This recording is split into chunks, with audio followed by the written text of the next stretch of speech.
বিএনপির স্থায়ী কমিটির সদস্য সালাউদ্দিন আহমেদ ও জাতীয় নাগরিক পার্টির আহ্বায়ক নাহিদ ইসলামের মধ্যে বৈঠক চলাকালীন তর্কাতর্কির ঘটনা ঘটেছে। প্রধান উপদেষ্টার সামনেই নির্বাচনের রোডম্যাপ বা সময় নিয়ে তাদের মধ্যে এ তর্ক হয়েছে বলে বৈঠক সূত্র জানিয়েছে। মঙ্গলবার বিকেলে জাতীয় ঐক্যমত্য কমিশনের প্রধান ও অন্তর্বর্তী সরকারের প্রধান উপদেষ্টা অধ্যাপক মোহাম্মদ ইউনূসের সভাপতিত্বে বৈঠক হয়। এর আগে সোমবার এই আলোচনা শুরু হয়। সূত্র জানায়, বৈঠকে শুরুতে প্রধান উপদেষ্টা বক্তব্য দেন। পরে তিনি ও কমিশনের সদস্যরা রাজনৈতিক দলগুলোর বক্তব্য শোনেন। তখন বিএনপির পক্ষ থেকে কথা বলেন দলটির স্থায়ী কমিটির সদস্য সালাউদ্দিন আহমেদ। তিনি ৩১ ডিসেম্বরের পর জাতীয় নির্বাচন হওয়ার সুযোগ নেই বলে অন্তর্বর্তী সরকারকে জানান।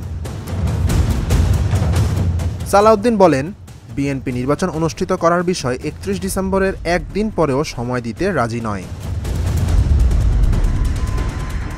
সালাউদ্দিনের এই বক্তব্যের উত্তরে নাহিদ বলেন, কিছু দল ভারতের কথার সঙ্গে সুর মিলিয়ে ডিসেম্বরেই নির্বাচন চায়। তাদের বক্তব্যের সঙ্গে ভারতের বক্তব্যের পার্থক্য নেই। তারা ভারতের সুরে নির্বাচনের কথা বলছে।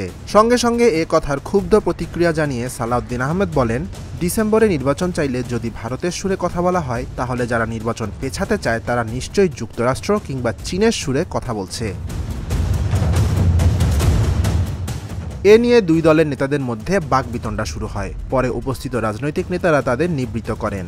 বৈঠক শেষে বিএনপি সিনিয়র নেতা সালাউদ্দিন বলেন, আমরা বিশ্বাস করি ডিসেম্বরের মধ্যেই জাতীয় নির্বাচন অনুষ্ঠিত করা সম্ভব। নির্বাচন নিশ্চিত করতে যেসব সংস্কার দরকার, বিশেষ করে নির্বাচনী সংস্কার, সেগুলো চিহ্নিত করে সম্মতির ভিত্তিতে বাস্তবায়ন করা জরুরি। অন্যদিকে এনসিপি আহ্বায়ক নাহিদ বলেন, জুলাই সনদের বাস্তবায়নের আগে নির্বাচনের তারিখ ঘোষণা করা ঠিক হবে না। আগেভাগে নির্বাচনের তারিখ ঘোষণা করলে সংস্কার প্রক্রিয়ার বিঘ্ন ঘটতে পারে। Dhaka journal news desk.